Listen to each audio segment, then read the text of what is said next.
Welcome back, my beautiful people. Today, or right now, I am chatting to the jack of all trades, but a master of poultry. Mama, unjani namhlanje? Ngiyaphila njani? Ngiyaphila. Can you please just introduce yourself to our viewers at home and tell us more about yourself? Okay. Igama lami ngubalindele wakamkhungo ngisuka ezengolweni ngokuzalwa ngwasehadingi ngase ngiganele engolweni nje isikhathi esiningi sengitholakala engolweni ngine business ke engalivula ngo2019 umaqekele PTY Ltd business lami ke kuningi sikwenzayo sikhulisa izinkukhu siharishisa ngamatende nje siyaqashisa ke isikhathi esiningi nje izinkukhu ngempela kuyizona ezisenzela imali esibhizi esizisebenzayo noma ke kuhlala kube nzima ke nje ngoba sithenga kusamachwane kokuncane sikukhulise masiwakhulisa ke lamachwane kuyenzeka ukuthi sowa odile afika afe thola ukuthi lapho siyalimala nje kakhulu nje kuba yilokho nje into izingqinamba esibhekana nazo uthothi mhlambe kushintshe nesimo sezulu kuyanetha kuyabanda amachwana kakhulu kahle ayafa nendawo yethu nje ithola ukuthi ingena amanzi kona siyakhileke sinezindlu nje esisakhile esikhulisela kuzona inkukhu ngoba kuyenzeka nje sikhulise nje inkukhu ezila ko 2000 sithenga amachwana lapho sikhulise wona ke kube yiwona esiwadayisayo. And you said you and your husband are running this business, ne? Uyangisiza yena kodwa akekho lokho akaqilanga kakhulu yena uyangisiza nje lapho nalapho uyena nje ongisiza kakhulu ongilekelelayo. So what kind of steps do you take or what process do you take to ensure mhlambe ngathini to the challenges that you just spoke about now, how do you prevent them from happening in the future? Because I'm sure currently the business is running. So how do you guys prevent that from happening?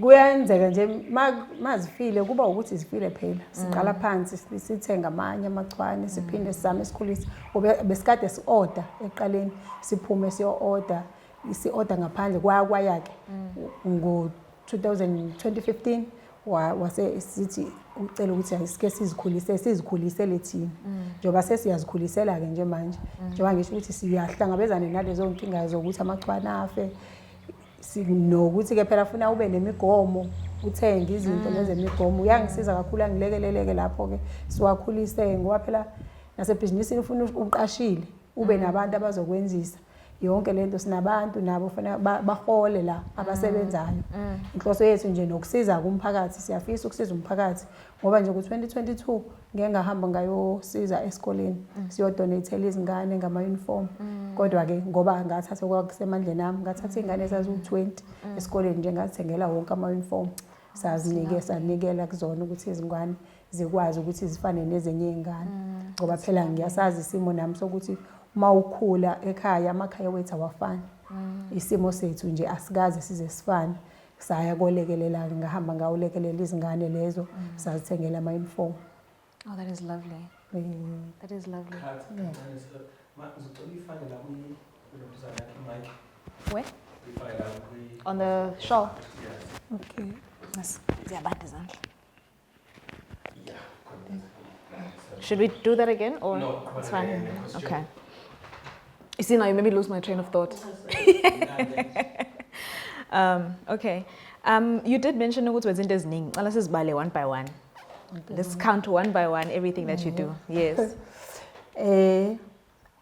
Njoba siqashisa ngamatende Yes. khona emphakathini ke endaweni ke siye sibe naloko ke endaweni usaba ukubiza imali enkulu wenza discount abantu benzela kuma discount ngoba nazi izinkukhu lezi njoba sisidayisa nje umuntu mengabe kwenzeke ethenga inani elako 10 siye simehlisele ngoba izinkukhu zethu sizidayisa 100 olokho 100 rand umuntu manje mefika ethi ucela inkukhu mhlambe more than 10 siyamhlisela simnike ngoba 95 rand because ngoba naye phela nathi siyawafuna ama customer ukuthi eze kuthina abantu bangasilahli.